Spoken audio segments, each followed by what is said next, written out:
money levels where people don't care about buying in, and this is all relative, and I've seen this firsthand, right? I've seen this firsthand. And by the way, before anyone gets offended, I'm just going to get my big black tar brush out here. Black tar brush. Okay? All I'm trying to do is make a point, right? And I'm just going to use empirical evidence, or empirical experience.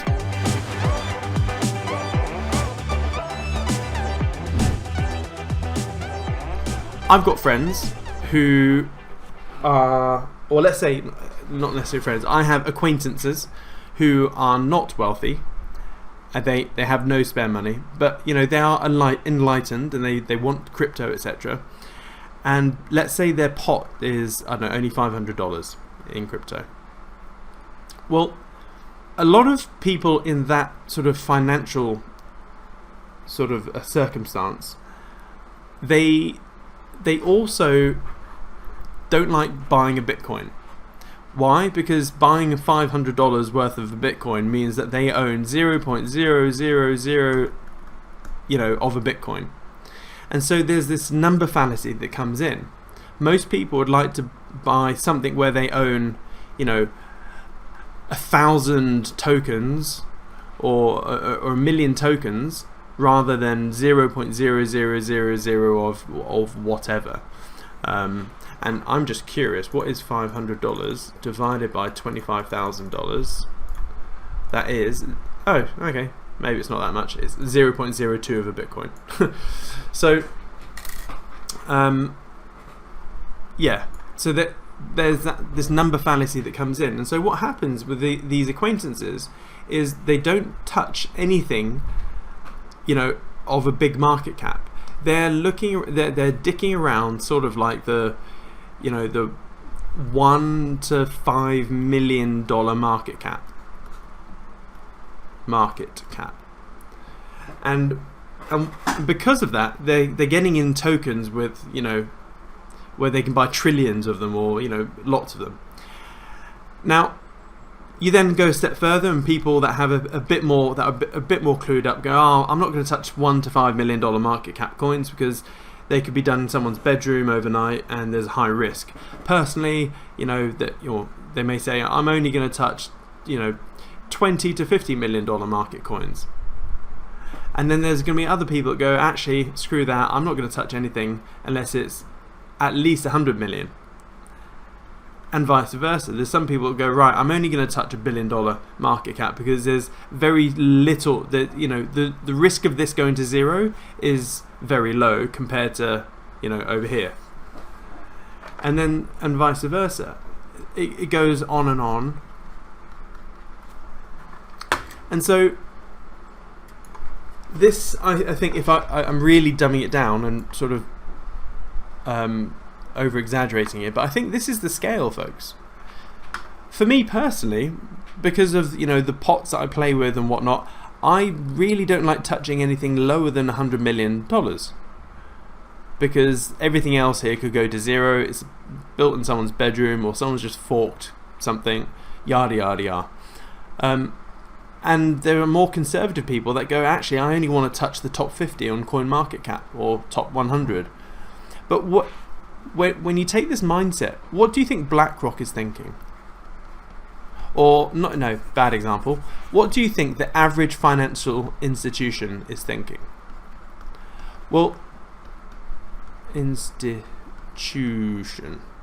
Now, when they look at crypto, obviously they still think it's, you know, some sort of monopoly game, monopoly money, hoo-ha. But they will have some sort of bylaw that says, you know, we cannot touch anything unless it has an ETF, unless BlackRock or Fidelity or someone is issuing it, and it has to be at least, you know, $1 trillion market cap type thing. Well, they're not going to touch crypto until Bitcoin itself gets to $1 trillion, or, you know, let's just say, you know, $5 trillion. So, just like I don't care that, you know, let's say there is a coin, by the way. Okay, and it goes from, you know, $1 to $5 million market cap, and the coin is, I don't know, let's say $1, and then by the time it gets to, you know, $100 million, or, you know, $100 to $500 million, and it gets to my, my purview. Let's say it's $20. It's done this. Do I give a shit? No, I don't, because the premium I'm paying for extra security is that $19 delta. Right? I'm happy to forego $19 worth of price appreciation to get into a project that looks cool, but this is the price I'm paying for extra predictability, reliability, security, safety, all that sort of stuff. I do not give a shit, and I don't care that it's rallied 20,000% or 200, 20x, etc. I don't care. Now, take that exact same mentality to a financial institution, and finally, Bitcoin is a $5 trillion asset on its own. $5 trillion is going to be putting it closer to sort of $300 a 300k Bitcoin, off the top of my head. Do you think these financial institutions will actually give a shit that Bitcoin is now 300k when it used to be 20,000, 25,000, 5,000? They don't give a shit. And the other reason these institutions do not give a shit that they will, and why they will eventually just FOMO into Bitcoin or crypto, is because it's not their money. That's the thing.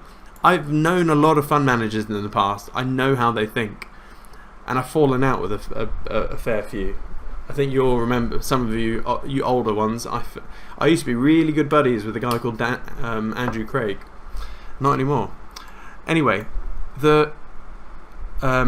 these people that manage people's money, they have a very detached look at it because it's not their own personal pot. So yes, they will FOMO into 300k Bitcoin because all of a sudden their company bylaws are now allowing it, and also the Nasdaq selling it. There's an ETF, blah blah blah blah. So yeah, I just don't want people to fall into that sort of fallacy, if that makes sense. So the so going back to money levels where people don't care about buying in. I mean, you can take that with any coin that's looking promising at the moment. I'm still for months I've been observing this. It's still a shit coin in my eyes at the moment, but I've been observing Tao or Teo or whatever it is. Now I've been observing it for a long time. It's definitely breached this and is buggering off down. I like the concept of it, decentralized computing power / AI, all that sort of stuff. But their market cap is way too low for me at the moment. One, I still think it's a little bit scammy. Not scammy. I think it's very culty. I know Casper is very culty as well. I'm well aware of that. But at the moment, I just don't like how. Yeah, I find it hard to get good optics on this.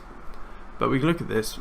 The total supply is this already, so 3.4.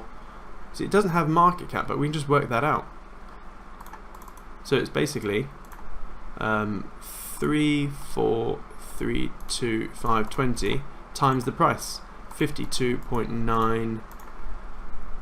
Well, that's interesting. Yeah, it gives it $181 million market cap, but I don't know.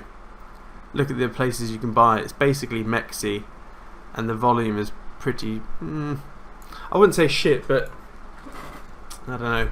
It's a bit early for me, and there are others out there in the same field. So that's the thing. Am I going to miss out? Yeah, probably. I'll probably get in, $100 plus. When it's a bit more established and the market cap's bigger, all that. But going back to this, it's that premium. That is the premium people pay for safety.